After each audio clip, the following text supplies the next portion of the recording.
South India shopping mall the wedding మంత్ర సరికొత్త wedding collection south India shopping mall.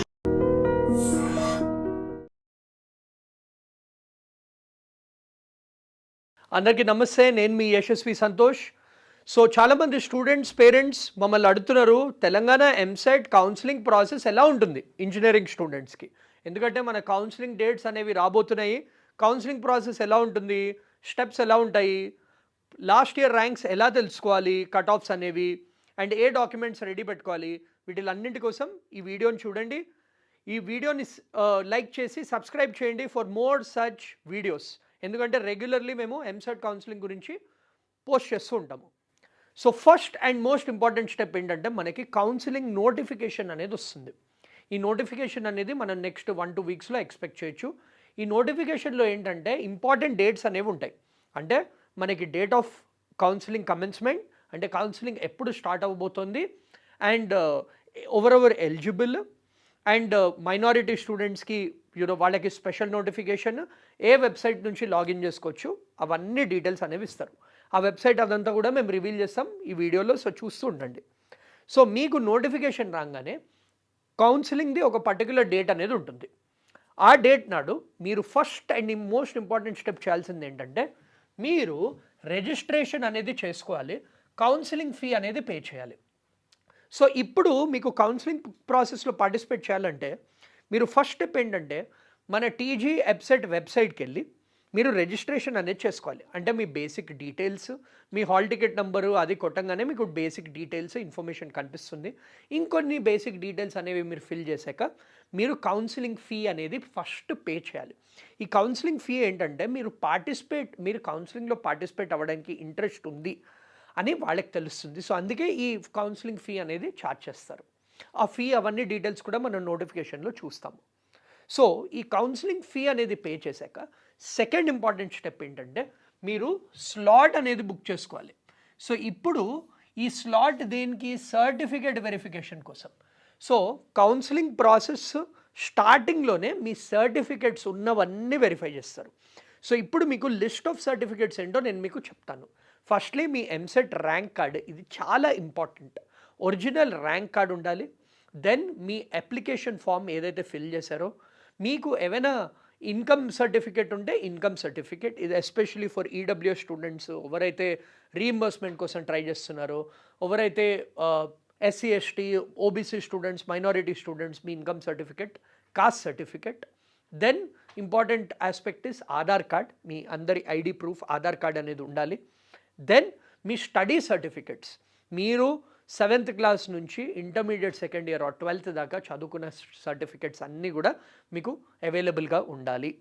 ఇది కాకుండా మీరు స్పోర్ట్స్ కోటా ఎన్సీసీ స్టూడెంట్స్ ఉంటే ఆ రెలవెంట్ సర్టిఫికేట్స్ అన్నీ పెట్టుకుని మీరు రెడీగా ఉండాలి.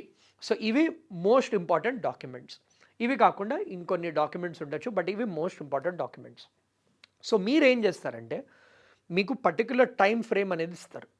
ఆ టైం ఫ్రేమ్లో మీరు స్లాట్ అనేది బుక్ చేసుకోవచ్చు. ఆ స్లాట్ ఎక్కడ బుక్ చేసుకుంటారు, హెల్ప్ లైన్ సెంటర్స్ అనేవి ఉంటాయి. సో ఈ హెల్ప్ లైన్ సెంటర్స్ ప్రతి ఒక్క డిస్ట్రిక్ట్ తెలంగాణలో ఈ హెల్ప్ లైన్ సెంటర్స్ అనేవి ఉంటాయి. మ్యాక్సిమం హెల్ప్ లైన్ సెంటర్స్ హైదరాబాద్లో ఉంటాయి. సో ర్యాంక్ వైజ్ మీకు ఈ సర్టిఫికేట్ వెరిఫికేషన్ కోసం అనేది పిలుస్తారు. మీరు కావాల్సిన స్లాట్ అనేది బుక్ చేసుకోవచ్చు. ఇది సింపుల్ ప్రాసెస్. ఈ స్లాట్ బుకింగ్ అనేది ఏంటంటే, మీరు ఆ రోజు వెళ్ళి సర్టిఫికేట్స్ వెరిఫై చేసుకోవాలి. సో అక్కడ మీరు ఇవన్నీ original documents plus 2 xerox copies తీసుకెళ్లారంటే, నేను చెప్పిన సర్టిఫికేట్స్ అన్నీ, వాళ్ళు మీకు ఒక స్లిప్ ఇస్తారు. దాంట్లో ఏంటంటే మీకు ఆర్ఓసి నంబర్ అని ఉంటుంది, ప్లస్ మీ మొబైల్ నంబర్, ఈమెయిల్ ఐడి. ఈ మొబైల్ నంబర్, ఈమెయిల్ ఐడి అనేవి చాలా ఇంపార్టెంట్. ఇది మీరు చేంజ్ చేయకూడదు. ఈ మొబైల్ నంబరు, ఈమెయిల్ ఐడి ఏదైతే permanent mobile number, permanent email ID ఉందో అదే ఇవ్వండి. ఒకవేళ మీకు అది లేకపోతే మీ పేరెంట్స్కి ఇవ్వండి. మీ parents mobile number and email ID అనేది ఇవ్వండి. సో మీరు ఈ మొబైల్ నంబరు, ఈమెయిల్ ఐడి ఇచ్చారనుకోండి, మీకు ఈ కౌన్సిలింగ్ ప్రాసెస్ అనేది ఇప్పుడు యాక్చువల్ ప్రాసెస్ అనేది కమెన్స్ అవుతుంది. ఎందుకంటే మీ మొబైల్ నెంబర్, ఈమెయిల్ ఐడికి లాగిన్ ఐడి, పాస్వర్డ్ అనేది మీరు జనరేట్ చేసుకోవచ్చు. సో అప్పుడు మీరు లాగిన్ అనేది చేసుకోవచ్చు. సో నెక్స్ట్ ఇంపార్టెంట్ స్టెప్ ఏంటంటే, మీరు ఇప్పుడు లాగిన్ చేసుకుని ఆప్షన్స్ అనేవి ఇవ్వచ్చు, వెబ్ ఆప్షన్స్.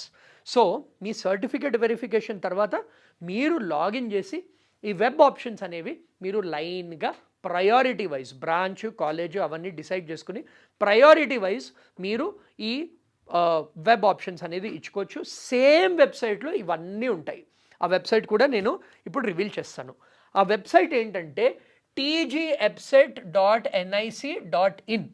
సో tgepset.nic.in ఇది ఒఫిషియల్ వెబ్సైట్ మన ఎంపీసీ కౌన్సిలింగ్కి, ఇంజనీరింగ్ స్టూడెంట్స్ కౌన్సిలింగ్కి. ఇప్పుడు మీరు చూడొచ్చు వెబ్సైట్ ఇంకా యాక్టివ్ లేదు, కానీ మీకు లాస్ట్ ఇయర్ కట్ ఆఫ్స్ అనేది ఫస్ట్ ఫేజ్లో, సెకండ్ ఫేజ్లో, ఫైనల్ ఫేజ్లో ఎంపీసీ అండ్ బైపీసీ స్టూడెంట్స్కి కట్ ఆఫ్స్ అనేవి రివీల్ చేయడం జరిగింది. సో మీరు ఈ డాక్యుమెంట్ ఈ వెబ్సైట్కి వెళ్ళి ఈ లింక్ అనేది మీరు క్లిక్ చేశారంటే మీకు complete college wise cut offs అనేవి మీకు తెలిసిపోతాయి. College wise, cut off wise, reservation category wise cut off ఎంత ఉండేది, ఏది మన క్లోజింగ్ ర్యాంక్ ఉండేది అని మీకు తెలిసిపోతుంది. మీరు first phase, second phase, final phase 3 చూసుకోవచ్చు. అవర్ రికమెండేషన్ ఏంటంటే ఫస్ట్ ఫేజ్ది మాత్రమే చూడండి, ఎందుకంటే second phase year by year vary అవుతుంది. ఫస్ట్ ఫేజ్ మీరు లాస్ట్ ఫ్యూ ఇయర్స్ చూసారంటే ఆల్మోస్ట్ సిమిలర్ ఉంటుంది కట్ ఆఫ్స్. సో మీరు ఇప్పుడు ఈ డాక్యుమెంట్లో మీరు ఓపెన్ చేసి ఈ first phase rank wise, so for example ఇక్కడ మనకు ఓపెన్ అయింది, ఇక్కడ మనం చూస్తున్నాము. సో ఒక ఎక్సెల్ షీట్లో మీకు ఇచ్చారు. సో మహావీర్ కాలేజ్లో మీకు ఓసీకి ఏం cut off, computer science branch wise OC boy, OC girl, BCA boy, BCA girl, BCB boy, BCB girl, BCC boy, BCC girl, ఇలా మీకు ప్రతి ఒక్క బ్రాంచ్ది కట్ ఆఫ్ ఇచ్చారు. ట్యూషన్ ఫీ కూడా డీటెయిల్డ్గా ఇచ్చారు. దేనికి ఎఫిలియేషన్ ఉంది, జేఎన్టీయూ ఎఫిలియేటెడా, ఓయూ ఎఫిలియేటెడా, అన్నింటిది డీటెయిల్డ్గా మనకి దీంట్లో ఇవ్వడం జరిగింది. సో మీరు ఫిల్టర్ పెట్టుకుని మీకు కావాల్సిన కాలేజ్ కూడా చూసుకోవచ్చు. ఫర్ ఎగ్జాంపుల్ మీరు suppose top colleges like BVRIT చూడాలి.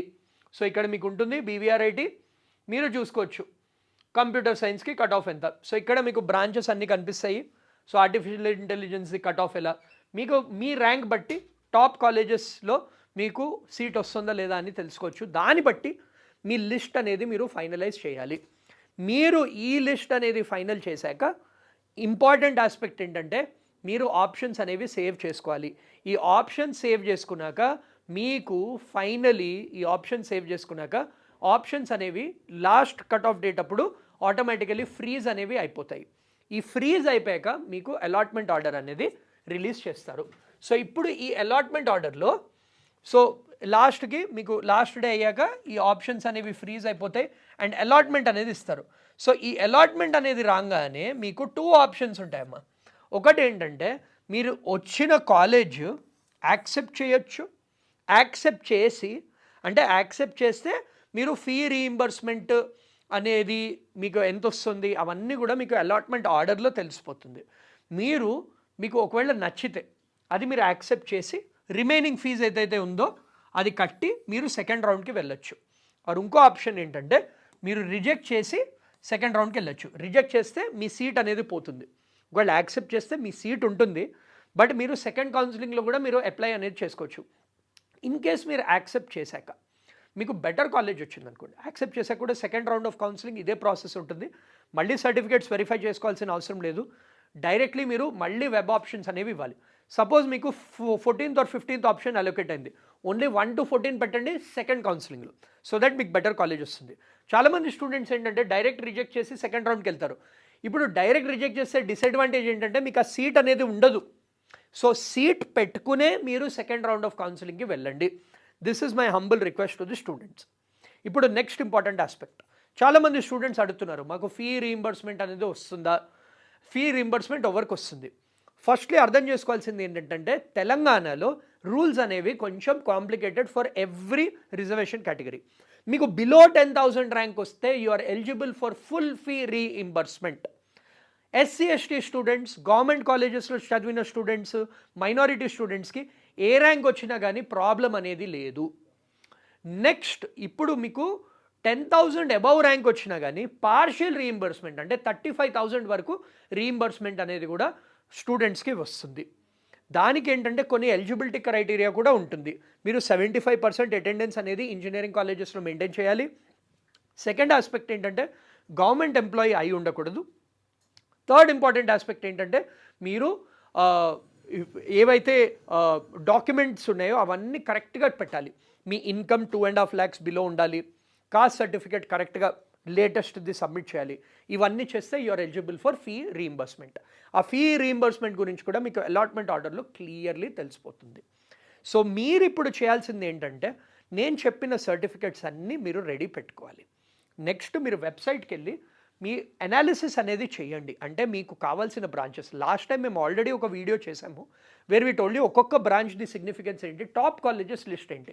ఆ బ్రాంచెస్, ఆ టాప్ కాలేజెస్లో మీకు వస్తున్నది మీరు ఒక లిస్ట్ అనేది చేసుకోవాలి. దాని తర్వాత మీరు వెబ్ ఆప్షన్స్లో లైన్గా మీరు పెట్టుకుని ఈ కౌన్సిలింగ్ ప్రాసెస్ ఫాలో అయితే మీకు మంచి సీట్ అనేది వస్తుంది. మీకు ఒకవేళ వీడియో నచ్చితే షేర్ చేయండి అందరితో and comment your rank and the branch which you are interested in. మేము మీకు రెస్పాండ్ అవుతాము. All the very best for Telangana EAMCET 2025 counselling process.